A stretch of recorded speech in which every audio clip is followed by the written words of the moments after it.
Okay, good morning, everybody. I'm just gonna mute everyone, but feel free to unmute yourselves. So first of all, I want to wish everybody a Gemar Chasima Tova, which is traditionally what we greet each other with during the days in between Rosh Hashanah and Yom Kippur. It means that the judgment and the positive rulings and judgments of Rosh Hashanah should continue to move forward in a positive direction, and we should all be sealed for life, for eternal life, and for good life in this world and in the next world. Miss everybody, and I heard that Rosh Hashanah was amazing. Yom Kippur is going to be phenomenal. We have an incredible schedule, and I'm really very excited about all that. And I just wanted to, before we jump into the learning for today, just wanted to share a thought with you, which since I'm not there on Yom Kippur, I don't have the opportunity to share these remarks. But put me on studio. I gotta go get my. Something I was thinking about a little bit for this year. Okay, and that is that it's really quite interesting that the whole Yom Kippur experience begins with Kol Nidre. Right? This in many ways this is the one opportunity that a lot of people have to experience Judaism. Right? Sadly, we know that there are many people that only come, we used to call them twice a year Jews. Now maybe they're once a year Jews. They come once a year. Maybe they come on Yom Kippur. And literally, like when I was growing up, we would just go at night. Kol Nidre, that was it. So there are people that, the whole Jewish world is gathered together on this night. And you would think that the rabbis would have, come up with a plan of some sort to make it the most powerful hour on the Jewish calendar. What could we do during this hour just to make sure that every Jew gets enough inspiration to last them through the whole year? And if you asked me to design 1 hour, if I had a live audience, if I had a captive audience with all of world Jewry for 1 hour, what I would do, I don't know what I would do. I would think about it. Maybe I would do a discovery seminar or teach the 7 wonders of Jewish history or something, Bible codes. I don't know what I would do, but I know what I would not do. What I would not do is I would not gather everyone together and say, okay, everybody, now we're going to nullify our vows. Really? That's what we're going to do at this one moment when we have all the entire world Jewry held, live and captive, so to speak. What is this nullifying of the vows? But that's literally what Kol Nidre is. And many of us don't even know that because it's written in Aramaic.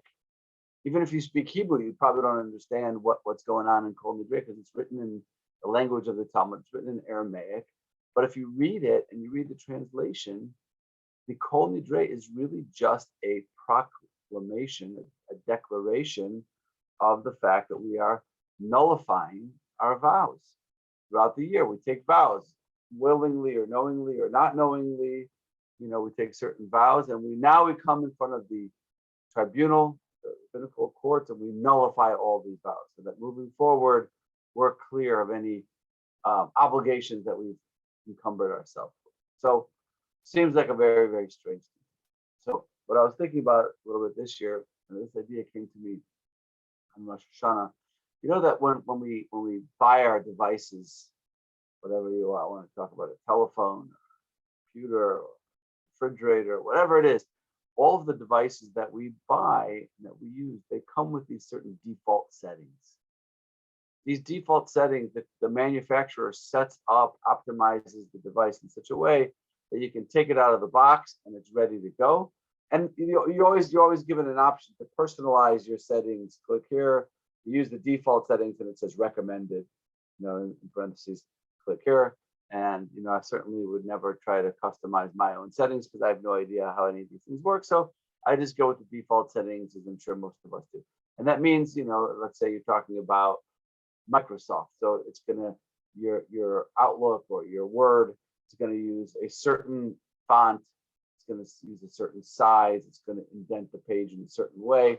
It's always going to follow these default settings. And you always have the option, if you want, to reset the settings or to personalize the settings, or you could just let them continue and operate your device with the default settings. So that's all good when it comes to iPhones and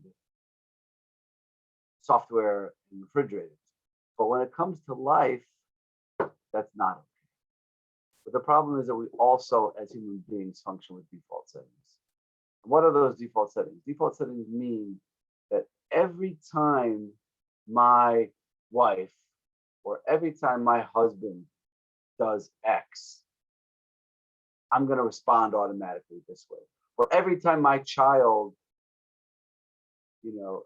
is, let's say, rebellious, or every time my child disobeys what I, tell them to do, or every time my child opens a mouth or is fresh to me, I'm always going to respond in this way. And we go through life with these default settings. Every time a car cuts in front of me, I have to honk at it, or I have to make some gesture toward that individual with different fingers, or whatever it is. Okay, I have to, get angry. We have these default settings, and we operate with them, and we don't think at all about in those moments how we want to respond or what we want to do. We just go with the default settings. And those default settings that struck me on Rosh Hashanah, I was thinking about this, they're like oaths. They're like promises that we make to ourselves. I swear that every time my wife says something that is not respectful, I'm going to get angry, or I'm going to check out, or I'm going to respond in this way. And I promise, I take a promise and an oath, and I swear to myself that every time my kid does this, this is how I'm going to respond. We take these oaths and these promises to ourselves, not even necessarily consciously, and then we're stuck with them. And what Rosh Hashanah and Yom Kippur and this period of time between Rosh Hashanah and Yom Kippur allow us to do, in my mind, it's like the great opportunity once a year that we have to reset all of our default settings. It means that we don't have to continue to function and operate and respond and react the way that we have up until now. We can take control of that.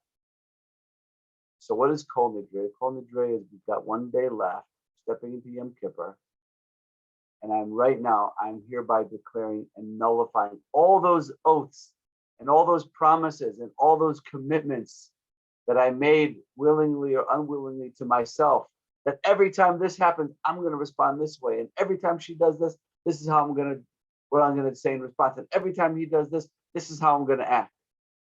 And you can say, you know what? We're not bound by this. The thing is that Ali taught me this, and it's very true, that we have this incorrect understanding about ourselves, that something happens, a circumstance occurs, somebody says something, somebody does something, or I experience some event or whatever it is, and that manufactures, those circumstances manufacture feelings. Okay, they can manufacture positive feelings, joy, excitement, yearning, whatever. They can manufacture negative feelings, anger, jealousy, insecurity, but they manufacture certain feelings. And when I feel those things, and I act in accordance with the feelings that I have. And that's true, but there's a step in between, which we often forget about. And that is that after the circumstances occur, there's a moment where, either willingly or consciously or not, I apply thoughts, my own personal thoughts, to those circumstances. And it's the way I think about those circumstances that generate the feelings. And then the feelings generate the actions. But it's the thoughts that I attribute to the circumstances in between the circumstances and the emotional reaction that determine the emotions that I feel. So I actually have the ability to decide how I want to think about those things in between. So for example, let's just give an example.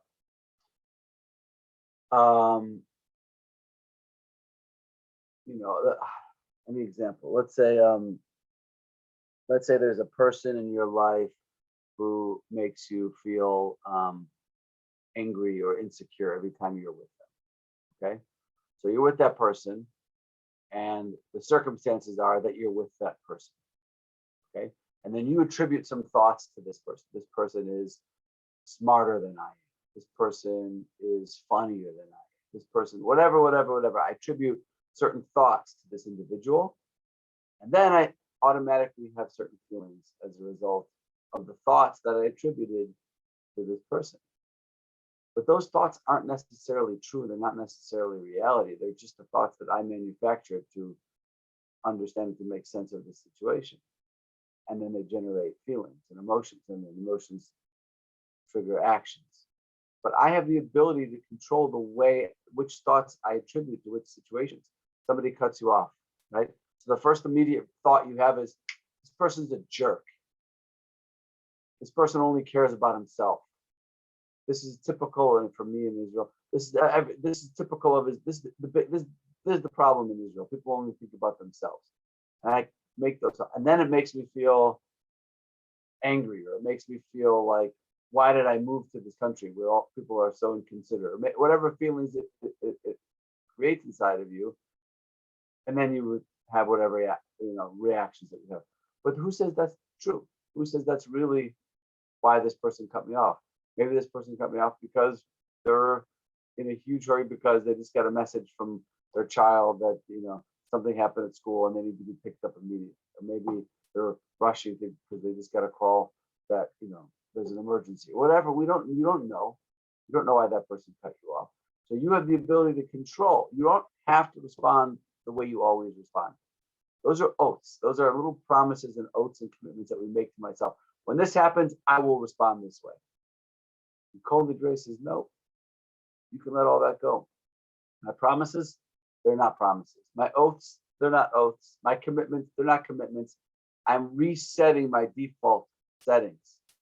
And I'm going to be a new person, and I'm going to allow myself the ability to respond differently moving forward. So I think it's really a good idea between now and Tuesday night when we do this Kol Nidre, just to start to think about one or two of your default settings that you'd really like to change. I don't want to have to automatically respond this way every time this happens. I'll tell you one. I was thinking about this week. So one of the ones that I thought about, we always have this problem in our family. I get in the car. I get in the car. I drive usually, and I'm driving, and something happened, and Allie will see a car or something coming towards her, or a person. Ah! She screams, right? I don't know if you guys are familiar with this. She lets out a panic sound, right? Which it makes me nervous that I'm about to hit something, which or I didn't see something which I didn't see, which I did see, and then I get mad. I get mad at her. Why do you do this every single time we're driving? We're gonna get into an accident. You're gonna cause an accident, but so, and then we have a fight, every time. So it's like automatic. So what I'm trying to work on now is to not respond that way. Just to say I don't have to respond that way. I can attribute different thoughts to it. The thought that I'm trying to attribute to it is that she saw something. Maybe she saw something out of the corner of her eye or whatever. She was looking down. She looked up, and she got scared. She saw something that startled her. That's okay. That's normal. She's not disrespecting me. She's not saying I'm a terrible driver. She's not calling me careless or reckless. Or that's all the narrative that I apply to that situation when it happens. But none of that's true. It's just that she saw something and got scared and reacted. And and if you change the thoughts that you attribute to the circumstances, then the emotions, the feelings that result from it don't have to be the same. And then the actions don't have to be the same. And the results don't have to be the same. You don't have to end up in a fight every single time you get in the car. So this is what I'm talking about. This is the power, I think, of Kol Nidre. I think that this is something that we can all work on during this time, is to try to think of one or two of our automatic responses, of our defaults, trigger responses, and try to, I think about a person that triggers you. We all have people that trigger us. The weird thing, but there's certain people that just trigger us, right? And every time I'm with that person, what's really going on in that situation? So something about that person makes me feel insecure, or something about that person makes me feel out of control, or something about that person makes me feel whatever it is, angry.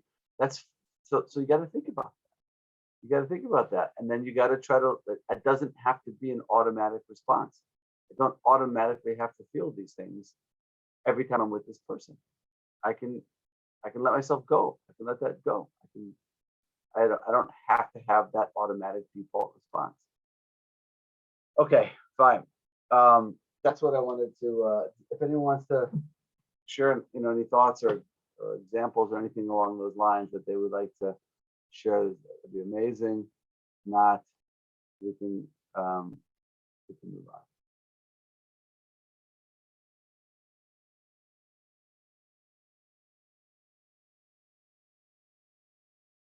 Fine.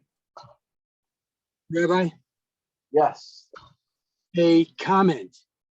I think you are the source of this learning, but one thing to keep in mind is that very often when we are unsettled by somebody else for some reason, we're really responding to what we at some level know is in ourselves. And there's a defensiveness that has us project on the other so we don't have to take responsibility for it. So one strategy is to train yourself to think, and I do this very imperfectly, to think about what it is inside yourself that you really have this antipathy for, and take ownership for that. It slows you down and it makes you more, I think, more intensely self-aware. Yeah, exactly. It's an amazing thing. And actually practicing that is the trick, but how do we do it? How do we do it? And the main thing is to want to do it, to focus on it, dedicate some time to it, to think about it, and then to use the power of Yom Kippur to activate it, I think is the trick over here. So, all right, very good. Let's go back to our chapter 6, the trait of alacrity.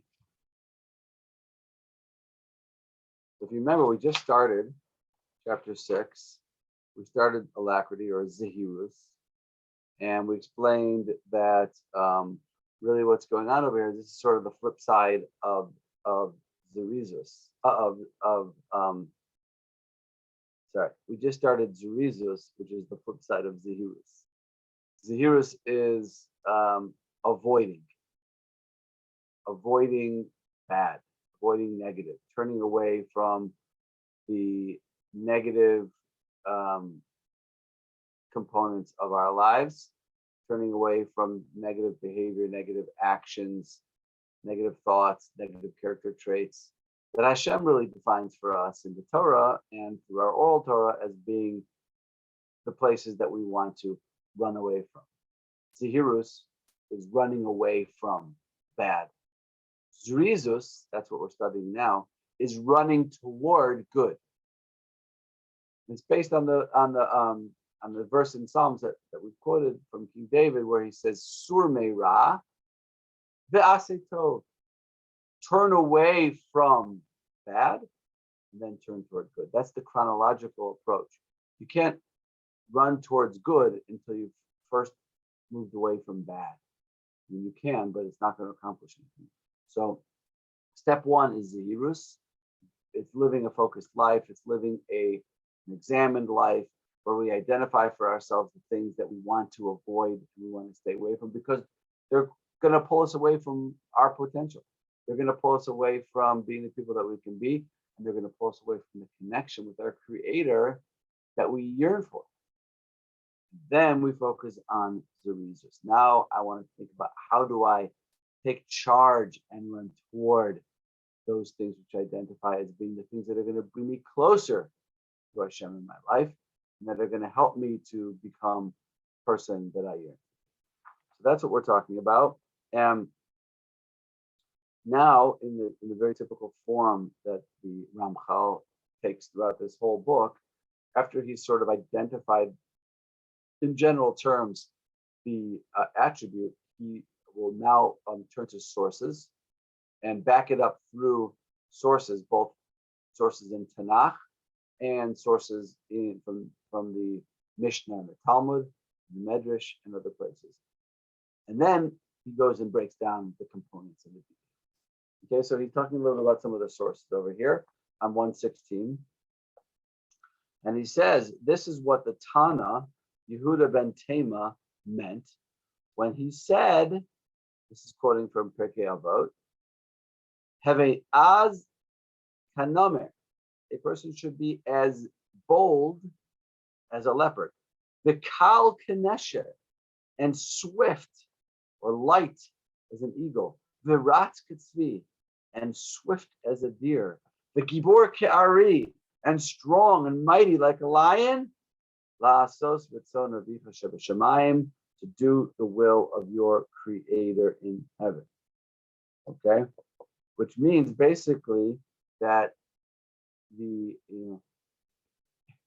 reality of life, we live in a reality, we live in a world where the things that are bad for you are very easy to do and very accessible. The things that are going to take you away from being the person that you want to be are right there for you, available. They take no work, they require no effort or no difficulty. There's going to be no resistance, right?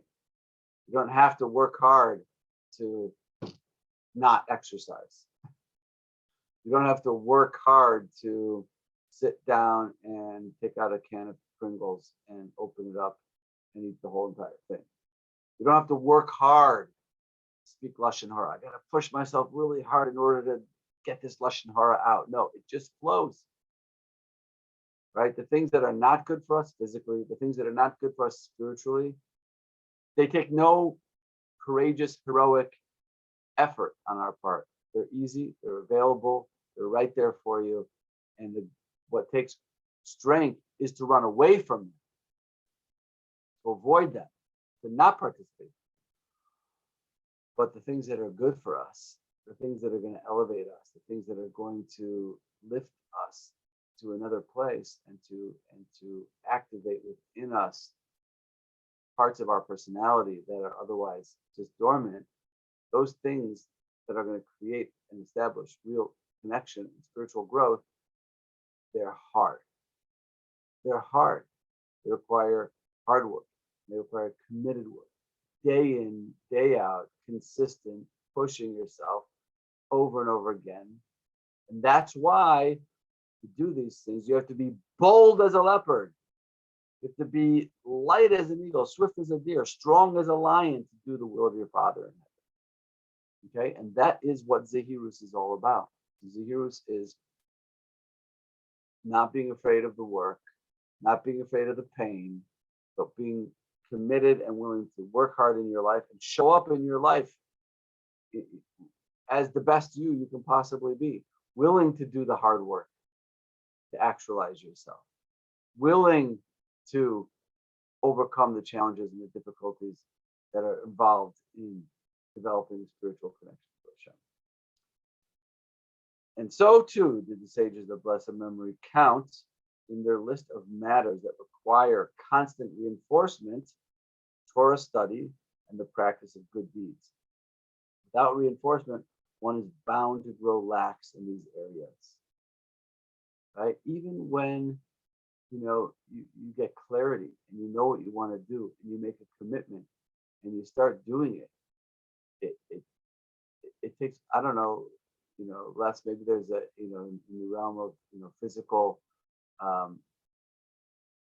challenges, marathons, and maybe there's a certain consensus about how long it takes to rewire positive habits, physical habits. Maybe it's a month, 2 months, 3 months of doing something every day before it becomes sort of just ingrained in you.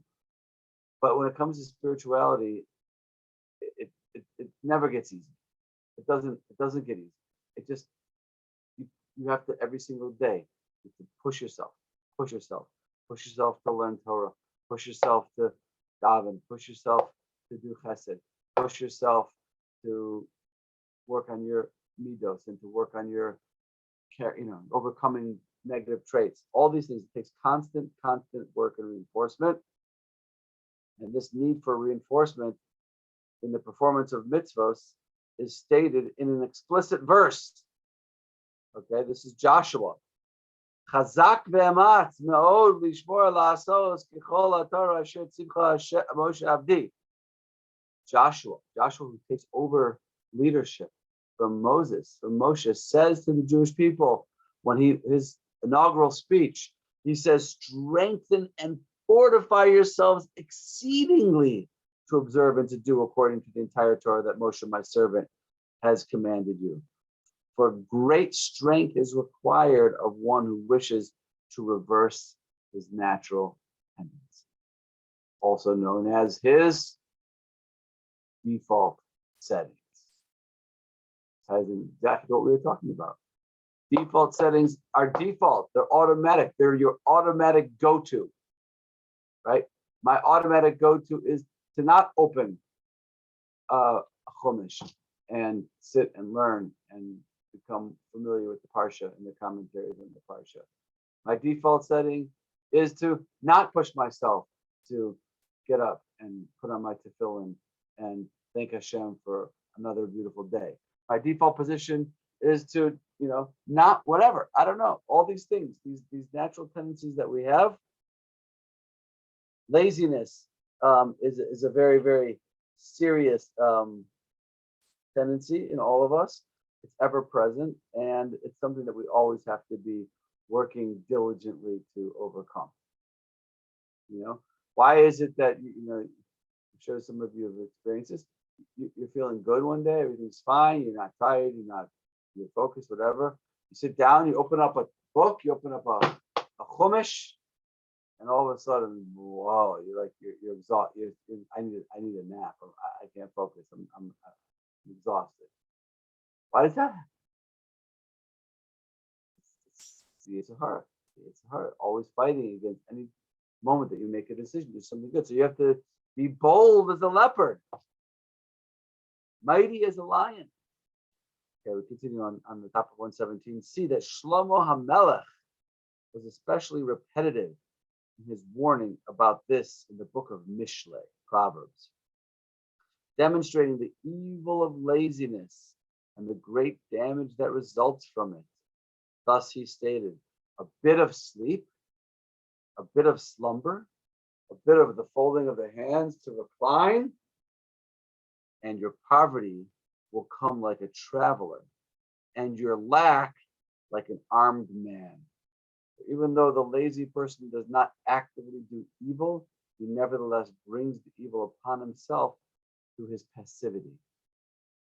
Okay, he's not actively doing anything wrong. He's not breaking any explicit prohibitions in the Torah. He's not acting unethically, but he's just not coming at this task or this challenge with his full strength and his full commitment. There's an element of laziness in his or her approach to this situation. What's going to happen? Poverty doesn't necessarily mean you're magically going to become poor. It means in those areas where you're yearning to achieve and to accomplish and to acquire, you're going to think it's going to slip between your fingers. You're going to lose those things that are or fail to acquire those things which you're seeking. Shlomo Melech warns us further, and he says as well, one who grows lax in his work is also a brother to the master of destruction. That means the Yetzer Hara. Meaning if you're being lazy and you're not putting your all into a situation, you're a partner. You become partners with the Yetzer Hara. The Yetzer Hara sees an ally in you and takes advantage of the situation.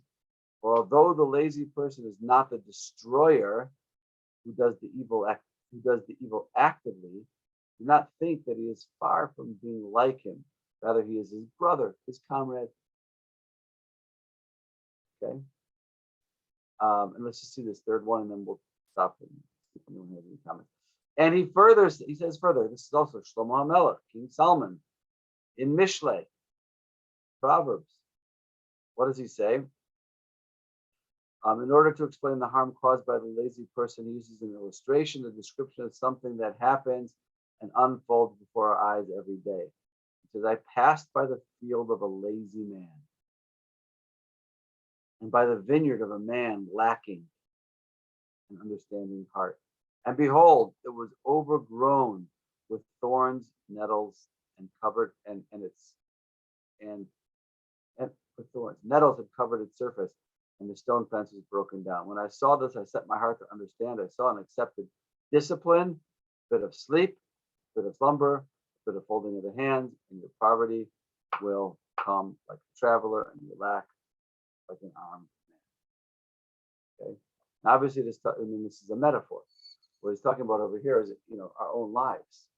In our own lives, if we don't put in the effort that we need to push ourselves in areas that we're not necessarily used to pushing ourselves in, but we have to. If we don't, then what happens?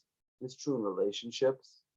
It's easy to fall back on your default setting in your relationships and not to put in the effort and the hard work and to push ourselves to show up for our partner or show up for our spouse or show up for our friends or whatever it is. So instead of doing the hard work necessary, we just avoid hard work. And that, when we do that, things fall apart. They don't just stay the same, they fall apart. There's a natural, King Solomon's describing this natural sort of breakdown, this natural disintegration of our lives that occur when we don't address with strength and commitment the different parts of our lives, our relationships, our spirituality. You can't just say, I'll come back to spirituality. I'll leave it aside and I'll come back to it. You can do that, but you're not in the same place you were when you left. Okay. Any thoughts or comments or questions on this up until this point?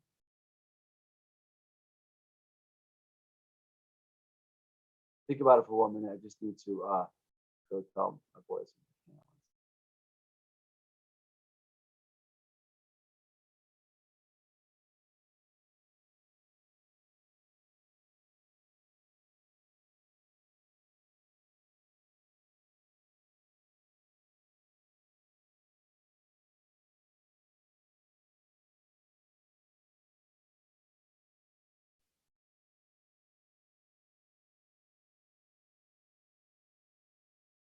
Okay.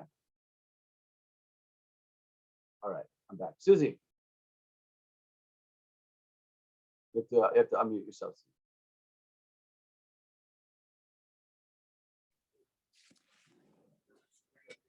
I was thinking about at the beginning of the class that, we have all these natural tendencies to negativity.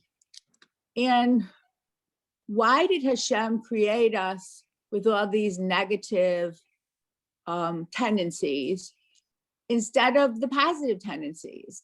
And I answered my own question that he created us that way because that's why he created us.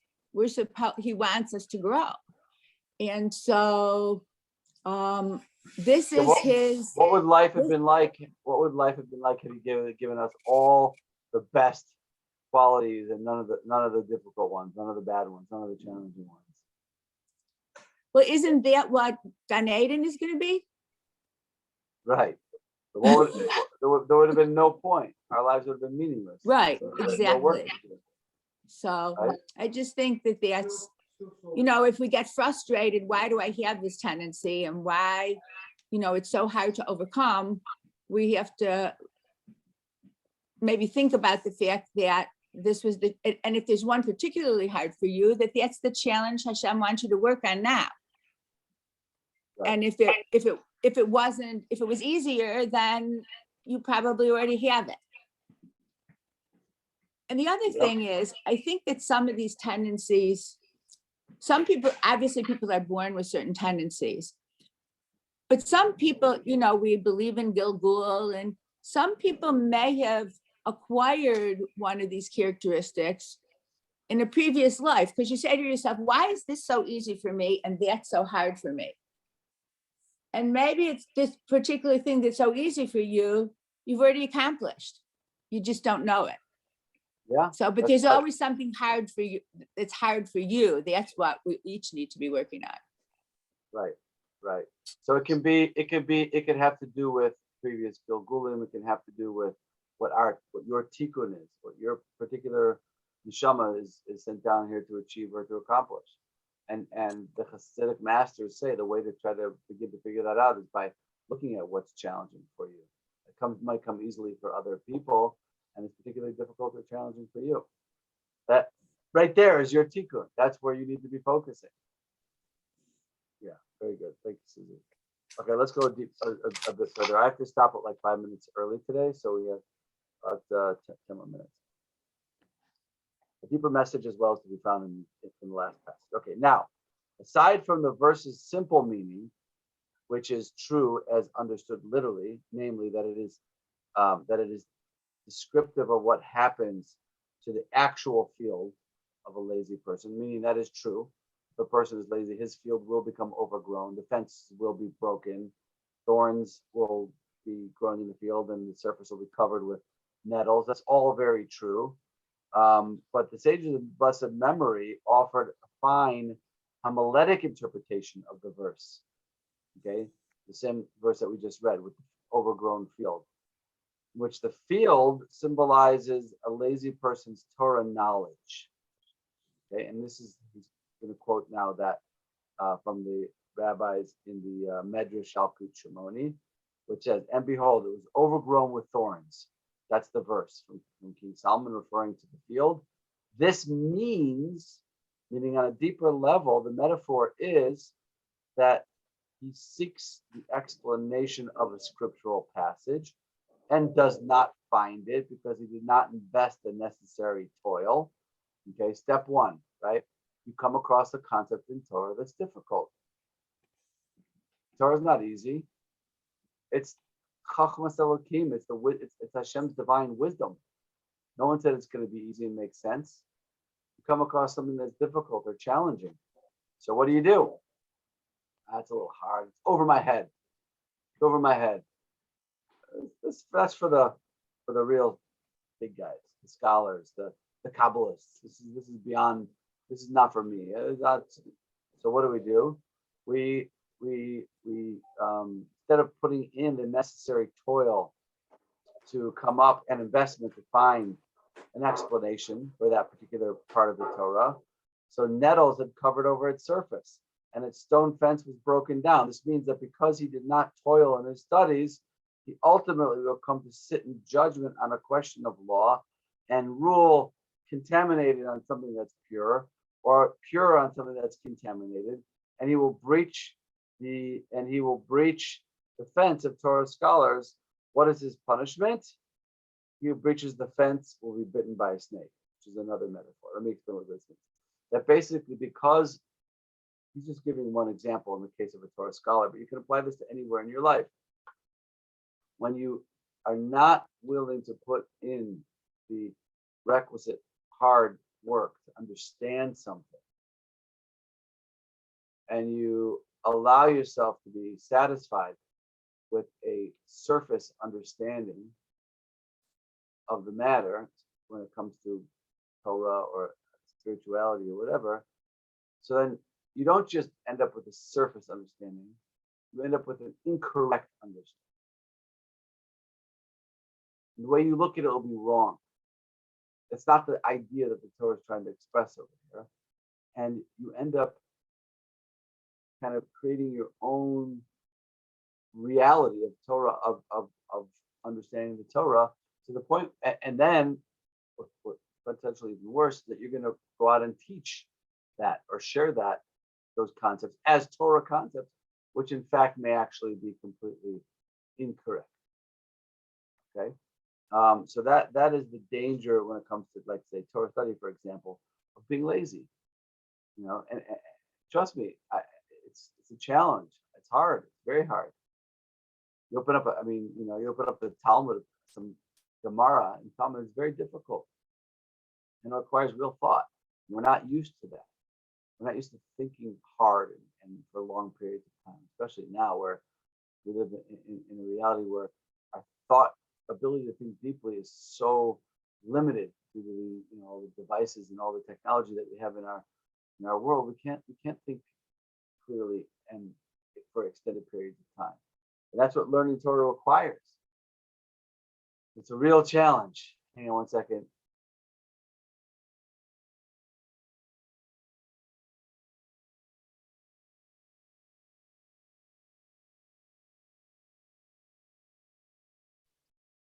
Okay.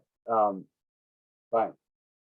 So let's go one step further. Amchal explains the verse and the medrash. Okay, so he says that is the ruin brought upon himself by the lazy person does not happen all at once. Rather, it comes little by little, without his realizing or sensing it. Where he is drawn from one level of ruin to the next until he finds himself sunken in utter ruin.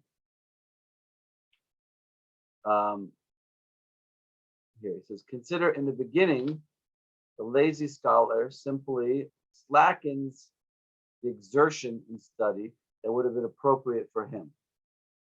Okay, he doesn't give it his all. He doesn't show up 100%. He's not all in. As a result of this, he does not study Torah sufficiently. Then, because of his lack of sufficient study, when he does later come to study, he will lack proper understanding of what he studies. Okay. Now, if his ruin would end there, it would be great enough. However, it continues to grow progressively greater. For in his desire, despite his insufficient learning, to nevertheless resolve the meaning of that passage or chapter he does not properly understand, he will interpret in a way contrary to the halacha. Okay, that means he'll rule on something as pure as being impure, etc., and he will thus destroy the truth and pervert it. And he will violate the rabbinical ordinances and breach the fences erected to protect the Torah observance. And his end will be destruction, as is the punishment of anyone who breaches a protected fence. Okay, now we're not even talking about a person who's motivated now by coming up with a lenient perspective or a lenient interpretation on a Torah concept. That's for sure a whole nother realm of negativity. But we're talking about a person who really wants to understand, but just not willing to work hard enough to put in the real toil and the real effort that's required to understand. And the result is pretty serious. The result is quite serious. The result can be this whole spiral of misunderstanding that leads to ultimately thinking that you understand and then ruling in the exact opposite way of what the Torah is trying to teach us, and acting and conducting yourself in a sense opposite or contrary to the Torah law in any particular case. And that just all starts with a person not willing to commit the hard work to understanding something. So he's applying this to Torah study, but you see how this applies to any area in our lives. When we're not willing to do the hard work in our career, in our profession. I mean, I know for myself, you can't compare. I know, like, my classes that I work hard on and prepare for and spend real time thinking about are always way better than the ones that you don't prepare for, that you try to wing it, or you satisfy yourself with a simple basic understanding of the concept and you give it over in a way that's not really so true or so accurate. It's true as a teacher, it's true as a lawyer, I'm sure it's true in every profession. So and I think it's a real challenge in our generation, especially with the younger people. There's a work ethic and there's a focus and there's a willingness to put in the hard work and toil that I think doesn't exist quite to the same degree that it once did. And it's the results can be very, very negative. Okay. All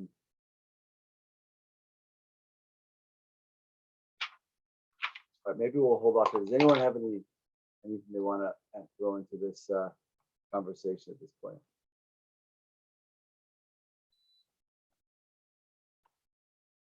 Nothing, really? Do you have, this is Julie, do you have any suggestions on how we can combat that issue with the young people, that they don't have that work ethic or that drive?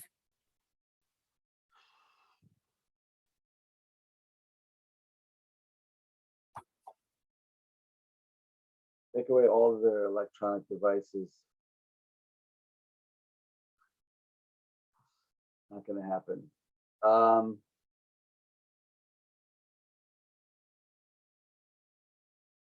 Look, I'm trying to figure that out on my own for myself, you know.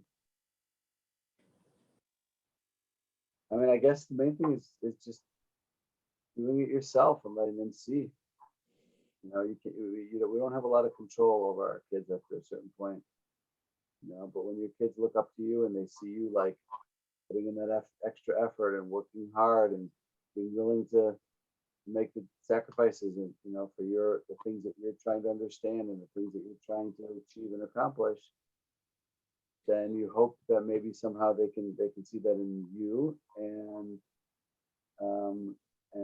be inspired by it.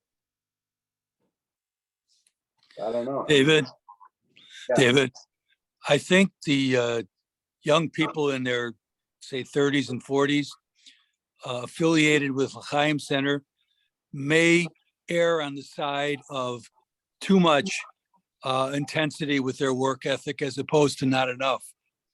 I think we probably face a greater problem of the young people just dedicating so much time to work that they may not have enough time or chance to be interested in Torah or other things.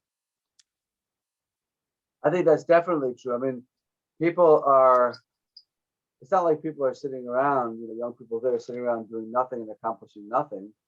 They're very committed in certain areas of their lives. But we're talking specifically really about spiritual commitment, spiritual growth.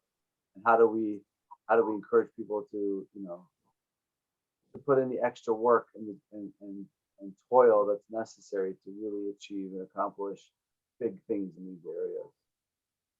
Very, very difficult. Very difficult. I don't know.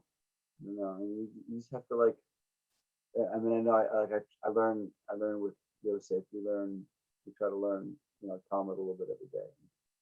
It's hard. It's hard to focus. It's hard to stay plugged in. But you just make it interesting, and you show them.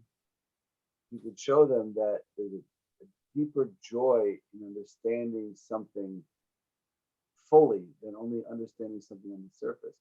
We're usually pretty satisfied with understanding things on the surface, but that's not where the real joy in life comes from. The real joy in life comes from really understanding and internalizing a concept in its deepest level. And if you can demonstrate that for them and let them see that and let them taste that, then you hope that somehow that, you know, that sticks with them moving forward and they want to live that way. Okay, sorry, I have to run. I have to get Yosef to his baseball practice. I will. So actually, the next 2 Sundays we're not learning because it's the next Sunday is Arab Sukkot. It'll be Sukkot here, the first day of Sukkot, and then the next Sunday is the end of Sukkot. So we're off for 2 weeks. Okay, so everyone have a wonderful, first of all, meaningful fast, meaningful Yom Kippur. Remember that we can reset our default settings. It's up to you, and Yom Kippur is the day to do it. And everyone have a wonderful Sukkot. And sending lots of love to everybody. Thank you, Rabbi. Okay. Okay, Gemar Chasima Tova. Thank you. Mar Chasima Tova. Enjoy your family. Enjoy your family.